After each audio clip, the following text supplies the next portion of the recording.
Cláudio Dantas. Dantas, a gente tem trazido, claro, todas as atualizações em relação a esse conflito, as imagens que chegam das agências internacionais, e a gente tem conexão com as imagens ao vivo, inclusive, da faixa de Gaza. Agora, chamou muita atenção, inclusive, Dantas, a cobertura de alguns veículos em relação a esse conflito. Por exemplo, a BBC de Londres, que é um veículo super importante da Europa, estava fazendo uma entrevista com um porta-voz do Hamas, o Ghazi Hamad. E esse porta-voz não gostou de uma pergunta do jornalista quando questionou justamente como ele justificava o assassinato de famílias israelenses enquanto dormiam. O que o porta-voz do Hamas fez? Tirou o microfone, deixou e saiu do set da entrevista. Você acompanhou isso, inclusive, vai trazer alguns detalhes, né, Dantas?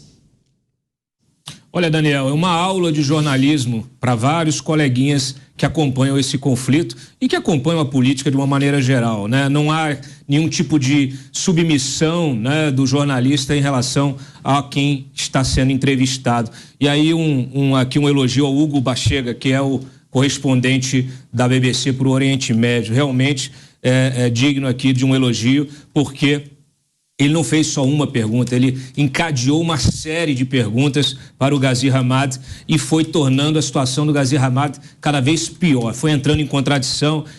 O Ghazi Hamad, ele veio com uma tese, tentando ali fazer, claro, um trabalho de relações públicas. Isso acontece no momento chave da guerra, justamente no momento chave da ofensiva de Israel, no momento chave da ofensiva contra essa disseminação de desinformação do Hamas. Então, isso, dentro do mesmo contexto do pronunciamento do Ismail, isso significa que há ali uma apreensão na cúpula do Hamas em relação ao desdobramento deste conflito. Eu acho que eles estão se sentindo acuados neste momento. Então, o Ghazi Hamad vai fazer esse trabalho de relações públicas, senta para dar entrevista para o Hugo Bachega e é confrontado justamente com todo o massacre do dia 7 de outubro.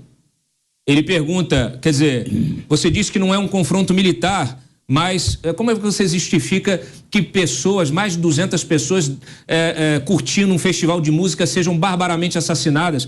Como você justamente acha que isso pode promover a causa palestina, né, matando pessoas num festival de música?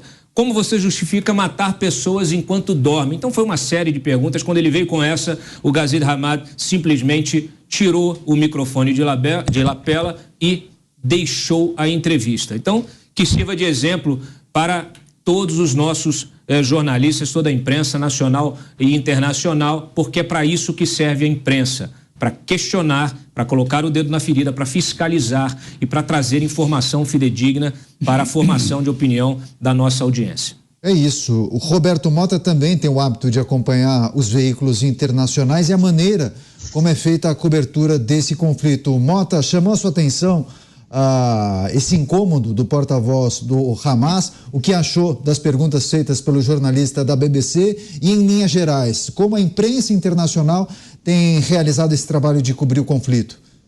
Com muita subserviência, Daniel, com raras exceções, e eu fico feliz que nós estamos aqui em uma das exceções, mas a grande maioria da imprensa ocidental ficou fiel à sua inclinação progressista, como sempre acontece há muito tempo, e a gente fala muito sobre isso.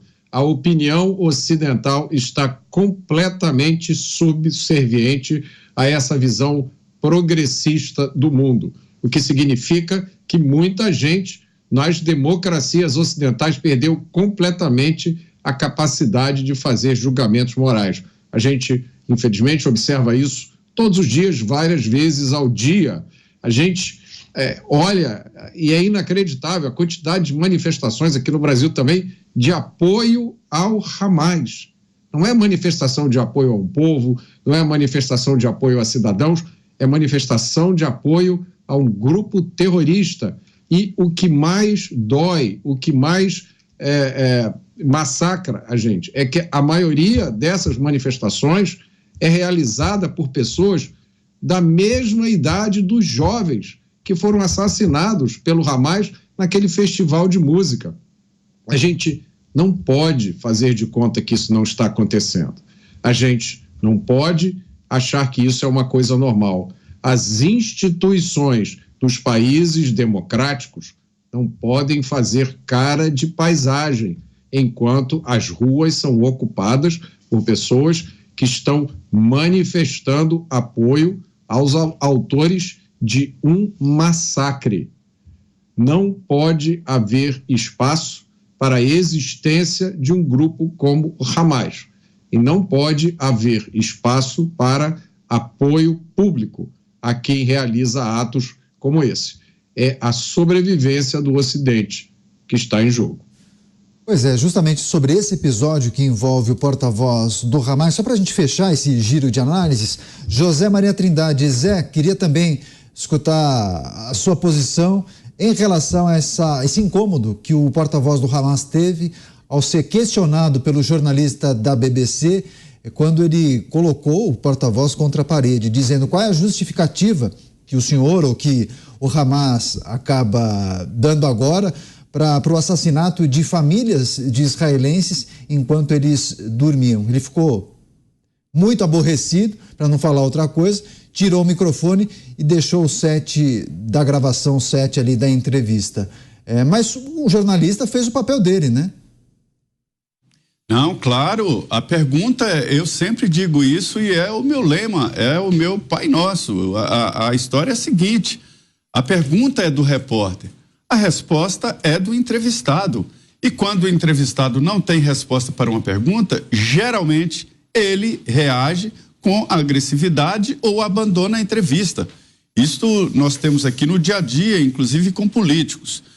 Esta guerra, ela tem um forte contingente de comunicação, de disputa por opinião e uma tentativa de roubar a atenção e roubar a opinião das pessoas através dos veículos de comunicação. A gente sempre diz que quando se inicia uma guerra, a primeira vítima é a informação, é a verdade, porque os dois lados falam das suas versões e cabe ao profissional que cobre a guerra. Existem profissionais de comunicação, de jornalismo, especializados nesse setor, como existem jornalistas que cobrem política, como nós aqui em Brasília, outros futebol, outros polícia, assim por diante. E o profissional da guerra, ele tem que saber exatamente o que é uma versão e o que é a realidade, trazer os dois para o telespectador ter a sua opinião. Neste caso mesmo, o Hamas, ele trava ali uma guerra na tentativa de conseguir novos adeptos. Os jornalistas não podem se deixar serem usados para esse intento, que é um novo tipo de guerra, usando uma arma diferente, que é a arma de comunicação.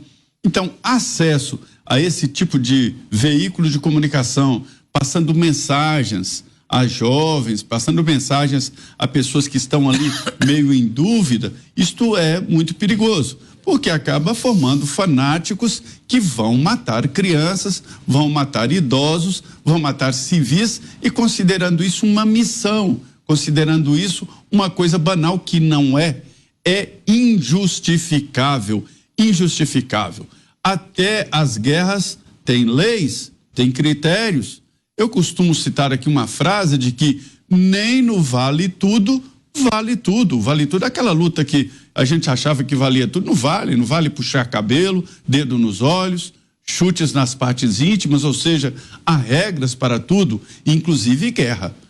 Guerrear, matando civis, intencionalmente, matando crianças, idosos e sequestrando, não é prisioneiro de guerra, sequestrando crianças e sequestrando civis, isso não é guerra, isso é terrorismo e não há resposta lógica para isso.